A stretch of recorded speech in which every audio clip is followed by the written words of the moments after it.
Who is such a purpose? Such a purpose. A lovely purpose. Hello everybody, Noah Miller coming back at you with another review. And this time we're going to be going over Black Midi's release from 2022, Hellfire. This album follows Cavalcade from back in 2021. That album was a very explosive, dynamic, unsettling, noisy, and very experimental record. And Hellfire keeps true to form with a healthy juxtaposition between loud and soft and tender and harsh, like Cavalcade does, and also like their debut Schlagenheim does. The thing about Hellfire is that, to me, it seems less focused on groove than Schlagenheim. Schlagenheim more communicated to me a band trying to find their sound. Cavalcade was like a closer realization of the sound that they wanted, and then Hellfire is an even further continuation and a further refining of the process that was probably used on Cavalcade. A lot of these tracks are focused on being pretty loud and dissonant, and kind of giving that hellish vibe that it's going after. There's also a storytelling aspect to this album, which is kind of new for Black Midi. As far as an entire album goes, they've had very storytelling-esque songs on previous albums, but this is the one where they kind of keep threads going throughout an entire album. And it follows a character named Tristan Bongo and his escapades through hell, and adventures and stuff like that. And there's also loose parallels to Dante's Inferno, with like the levels of hell. I mean, there's no explicit levels of hell in here, but some of the songs kind of point to different layers. I personally haven't read Dante's Inferno yet. It's on my radar, and I'm gonna get to it soon. But as far as I'm aware, there are like slight parallels to Dante's Inferno in this album. So the title track, Hellfire, it sets a tone for the rest of the album and kind of sets sort of what to expect performance-wise, instrumentation-wise. There's a lot of really sharp, psycho-esque string hits. There's also quite a bit of horns. And then there's also really lush orchestration in the latter half of the track. I mean, it's only a minute and a half.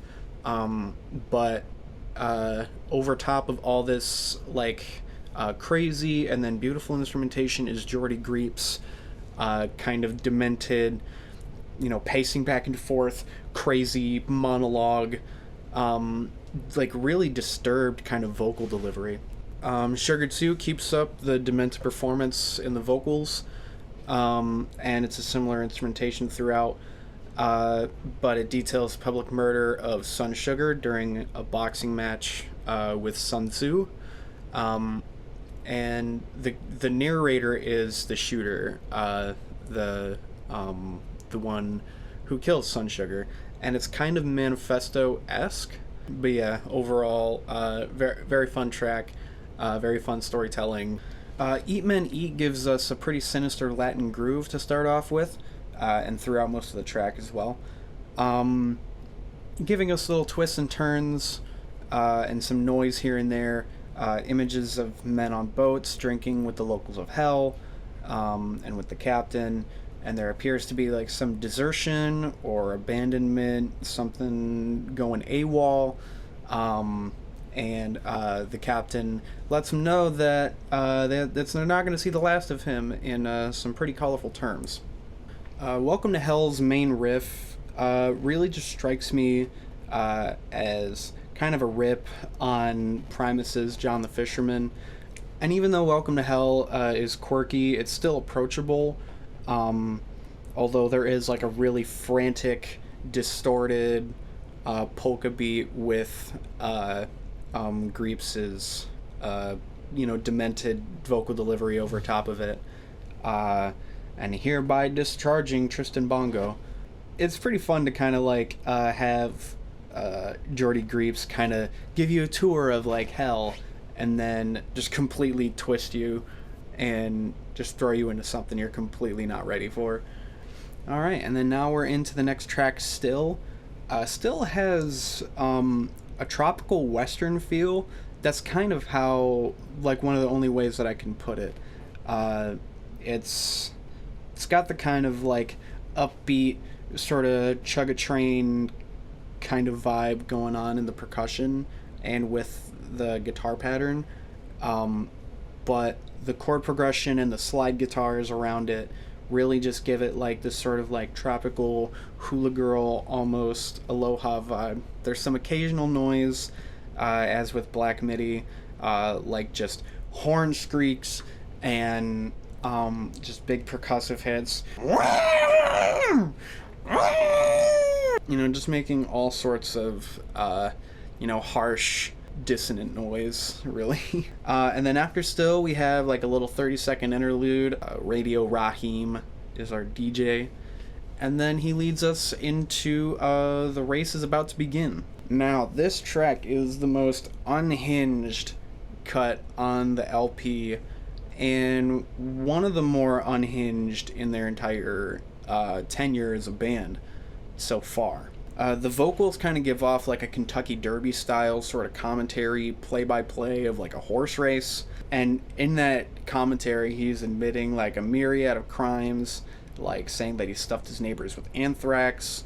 And he also kind of pokes fun at reviewers because in the craziness of the song, he says that there's no end to this nothing nonsense non-song. It's just kind of a fun line. There's a lot of really fun wordplay in this track. And there's another set of lyrics that I find pretty interesting to the whole like reviewer thing. Unidentified song surging through the brush, transcription futile, let alone the rush. You miss when hunched and scribbling notes. Here no journalism is ever in vogue. Now that is a stinger. I felt kind of personally attacked. And it's 7 minutes of just unending, like just...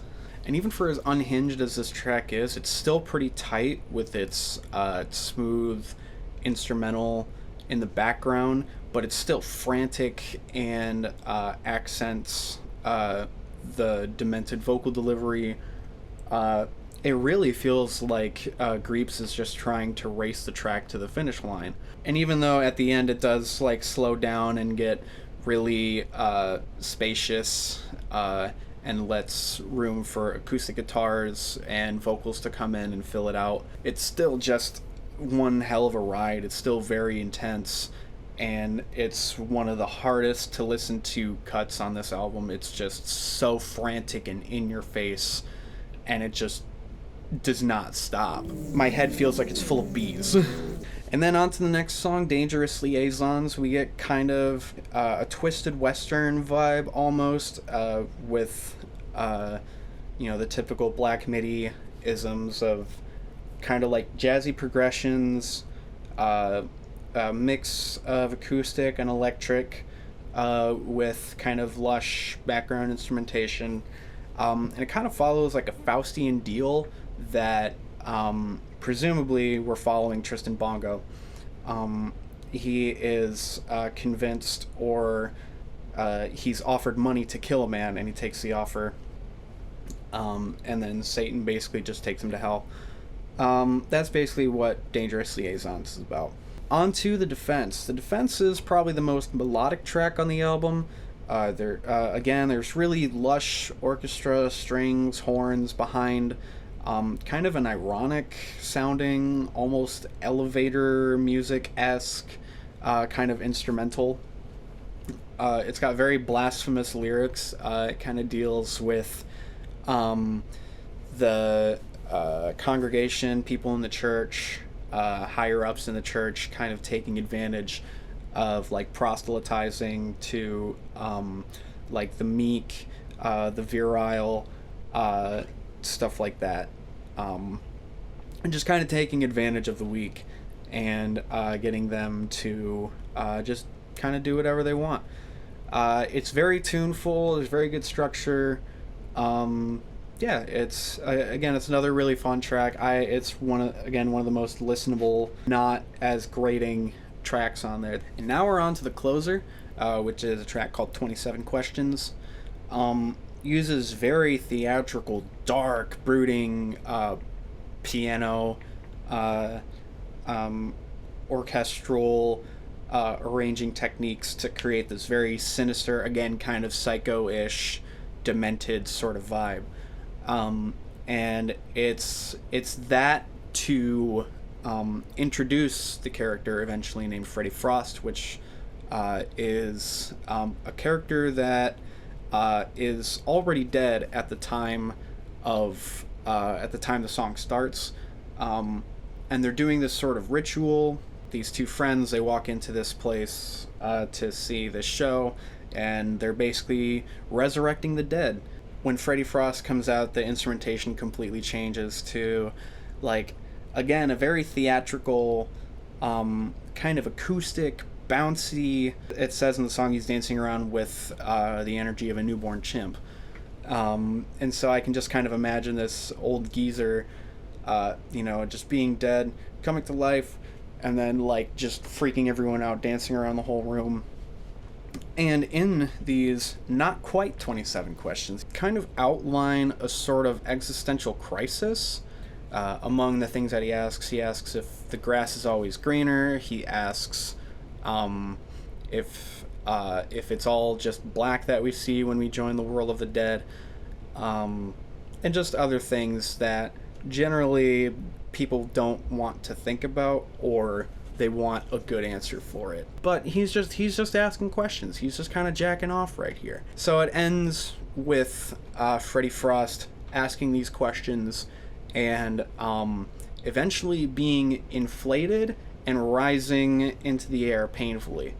And that's about where it ends. So I thought 27 Questions kind of had an abrupt end to the album, but overall I was fairly satisfied with it. So my final thoughts, I thought this album was a lot more focused in tone and unified with stronger themes. It's a more refined sound from Cavalcade. There's more colorful songwriting while still using a fair amount of dissonance and noise. And they're still staying tuneful, like in The Defense, like in Eat Men Eat, and what I like to call musically responsible. It's a little much for casual listening, and I think I'll probably still be throwing on Schlagenheim more often than Hellfire.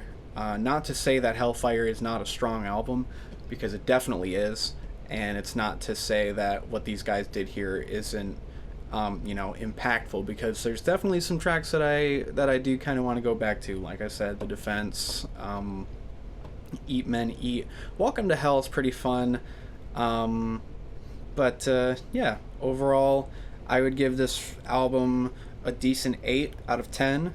Let me know what you thought about this album, and I will see you in the next one. Goodbye.